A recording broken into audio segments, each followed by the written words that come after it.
Now with today's guest, here's our host, Jay Trelease. Welcome to Community Impact. My guest today has written a wonderful book for couples or anybody who's thinking about becoming part of a couple. It's called I Only Want to Get Married Once.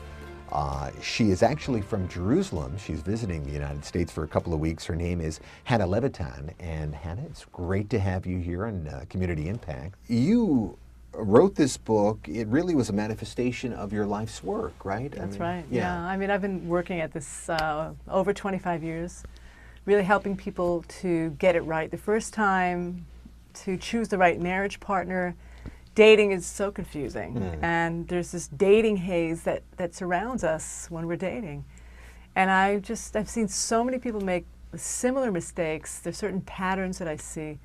And I said, okay, I got to get this information out there and help people to really get it right the first time. Patterns. What kind of patterns did you see? And we should let everybody know that you're a therapist, you're a family counselor, so you've been counseling couples, as you say, for over 25 years. Right. What patterns did you recognize that actually caused you to write the book? Well, I'm talking about dating patterns. The book is mostly about dating, how to choose the right person. So dating patterns, first of all, really getting confused with the whole infatuation piece, which, as we know, infatuation is part of the beginning of a relationship, and it's going to be there, but it's never enough to carry a relationship through. So there's this tendency to just get carried away with the infatuation and not to look deeper to see whether there's long-lasting love potential. Infatuation to me is like a drug. Oh, yeah. Yeah, it's almost like a delirium, or it's like, or I would say, if it's not like a drug, it's a momentary lapse of reason, and you're almost insane. There's actually a drug, a chemical that's emitted in our system physically that when we're infatuated, there's a drug called phenylethylamine. It's a chemical within our bodies. When we're infatuated, it is just, it's going, it's flowing, and we don't need to sleep, we don't need to eat. It's a high. Yeah. We're high. Yeah. But, when we're high, we don't see reality. Right. I mean, Shakespeare wrote on this, really. Romeo and Juliet is a wonderful example of infatuation. People think of it as a romantic story. It's actually a story about infatuation and in some tragedy. ways, a cautionary tale. Of what it could lead to. Very much. I remember being in theater class and the professor musing, what would it be like if Romeo and Juliet did not kill themselves, and if we could visit them 20, 25 years later? Absolutely. It would be a much different story. Yeah, and they'd be having to work on their marriage. Maybe my mother was right, Yeah. But infatuation often brings people together, but it's not the glue that's going to hold you together through 25 years of marriage, is it? Yeah. No, never. Never. Yeah. It can't last that long. Yeah. At most 2-3 years it can carry a couple. Well, there's a wonderful part in the book where you talk about that is actually an average, in the United States, is it? After 3 years, 4 years of a couple being married, that's often a very, very, they talk about the 7-year itch, but that 3-4 year period is where you see a lot of divorces. That's right. I was quoting Dr. Helen Fisher, where she says, according to the UN demographic yearbooks, 4 years is a common peak, a bit lower in America. Yeah. Right? Yeah. Right. So that would mean that would kind of indicate that's when the infatuation. Yeah. Well, I'm just not feeling it anymore. I guess it wasn't real. It wasn't love. And no, that's when love begins. Yeah. That's when the love potential begins, when we can start to choose it and work on it. Yeah. Well, you had said to me earlier that love is a verb. It's an action. That's right. Yeah. And when you're infatuated, it's not a verb. It's all about what's washing over you, and I'm in love, and it's always going to be wonderful, and but it doesn't last. You come down from that high, from that feeling, and at that point, the opportunity for love presents itself. Right. Exactly. Really. Love is a verb. It's also a feeling, but the feeling of love is a result of choosing loving actions, giving, listening, encouraging, supporting. the more we act lovingly, the more the love will last. And that's something we forgot today. It's something we need to remind ourselves. And those of us who are married, we need to daily choose and reconnect to those loving actions, because no matter how great a relationship is, no matter how well suited two people are for each other, that initial infatuation is going to die down, and we're going to need to really choose love again. It's about taking responsibility, isn't it? And taking responsibility for the team, because a married couple is a team, That's isn't right. it? Yeah, and that's also part of what we have to remember, especially when we're arguing. We're a team. And if we're fighting with the other person, then it's similar to, people on a tennis court, you're playing doubles. If you're playing doubles and you decide, hey, I'm angry at my partner, I'm going to let the ball fall, I'm not going to hit it, well, we just blew it for ourselves. A couple is a team, and when we argue, we need to keep that in mind, to argue for the team, for the marriage. When I read that in your book, I found that quite profound, because the way you put it, and correct me if I'm wrong, but you don't argue to win, because if you argue to win, then you're creating an enemy, and you're making an enemy out of your spouse, of all people. Right.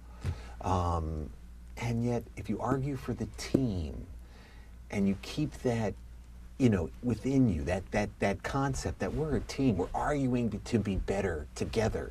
That's right. That's constructive argument. Oh, yeah. Is it normal for couples to argue? It absolutely is. Yeah. And, you got two different people, two different personalities.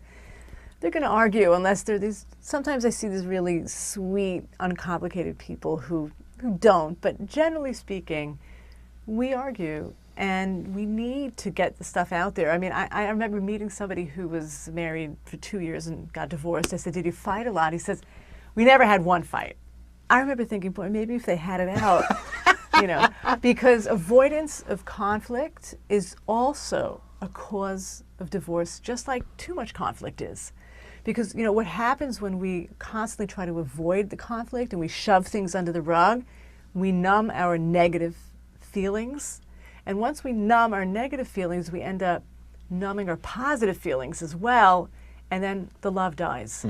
That's one of the ways that love dies. What are the commonalities that you feel are necessary for a successful marriage? What are the things that a husband and wife, what are the things that they should hold common? Well, number one, values. When you're dating, you're looking for common values. And this is so essential. When the infatuation starts to fade, that's when values take center stage. So during the dating process, it's nice to have common interests. We both like to play tennis. We both like the same music. I mean, that's great. But at the end of the day, those common interests cannot hold a couple together. So we're looking for the common values. And when I say values, I'm talking about those bedrock beliefs that we live by, whether it's spiritual beliefs, the environment, believe in hard work, loyalty, honesty. We all have those values, and we want to make sure that our top 1 or 2 values for sure need to match up, and besides that, our top 5 values in general should be respected mutually. There is a passage in your book. Would you like to read it? Go for it. This kind of blew me away, and in regards to values and interests, particularly when I was a young man, and I told this to you off air, I was a real goofy kid, but, I had a list of things, that my spouse or my significant other, including things like, she had to be an Allman Brothers fan, or, what I mean? But I found this so revealing. This is from, by the way, Hannah's book, I Only Want to Get Married Once. I know of a happily married couple who actually share no common interests. 0. I have never heard of a couple who are less compatible than they are. One likes sports, the other can't stand sports. One likes nature, the other hates nature. When it comes to politics, they have completely opposing views. They have different views on how to discipline the kids, how to spend vacation time. You name it. Sounds crazy, but they're actually happily married. How? The reason is that they have 2 things in common, 2 major values. Number 1, they don't believe in divorce. And they both do everything it takes to make the marriage work. So they're in it. They're involved. They're committed. Right. They're giving. They're giving. And the second, as you say, they value and believe in giving. Every day they spend quality time finding ways to give to each other. Right.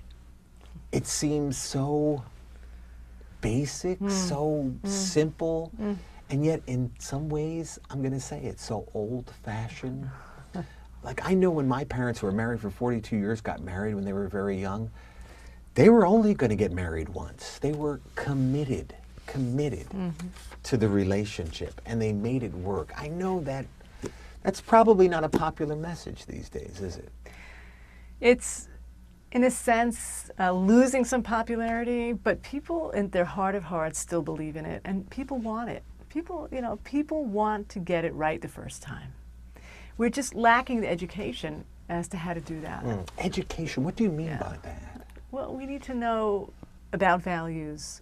We need to know how important respect, mutual respect is, trust.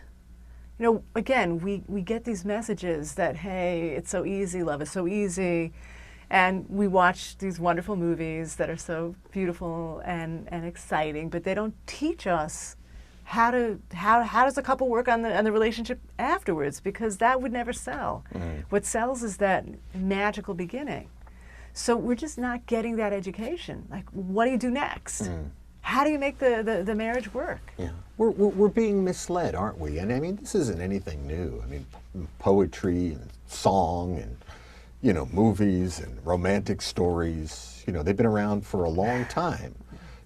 But they kind of sell you up the river, without a paddle. Yeah, because ultimately the infatuation dies, and then not only the hard work begins, but as we said before, the possibility for real love presents itself. Yeah, and that's the real stuff. I mean, initially when we connect to someone, there's going to be that initial infatuation.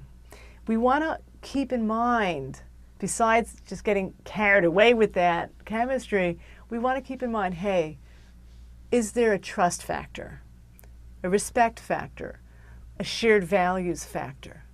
Then we know that there's long-term love potential in the relationship, and it's not just going to fizzle out when the infatuation starts to fade. You mention in the book, listen to what other people are saying about your potential spouse, the people who are close to you. Yeah. I think a lot of people make that mistake. I mean, listen to what people are saying to you. People who you love and trust. Yeah. I'm not suggesting that you go and take a poll of everyone you know. Right. But the people we love, the people we trust, the people who are looking out for us, if they don't get exactly the guy we're dating or the girl we're dating, I'm not talking about that. I'm talking about the people who are saying, I'm worried.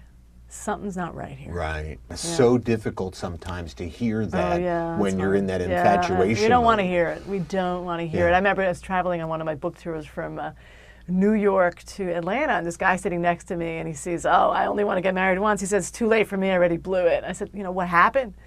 What happened? What's your advice to people who didn't yet get married? He says, I learned from my mess that I should have listened to people that I trusted. I have one person on the planet that I fully trust, and that's my aunt. She told me not to marry my girlfriend. Wow. And I didn't listen. I thought I knew better. Wow. Yeah. Wow. That's a common thing. Wow. Common thing. Hannah, we've run out of time. And we could talk all day, believe me, we have been. The name of this wonderful book, I Only Want to Get Married Once, we've been talking to its author, Chana Levitan, and you can find this on Amazon. I spell my name Chana, C-H-A-N-A. Right, yeah. So you can check me out online, www.chanalevitan. It's been a real pleasure. It's my pleasure. Thanks, Jay. Yeah. Thanks for the opportunity. It's been great, great. You've been watching Community Impact. We'll see you next week. Take care.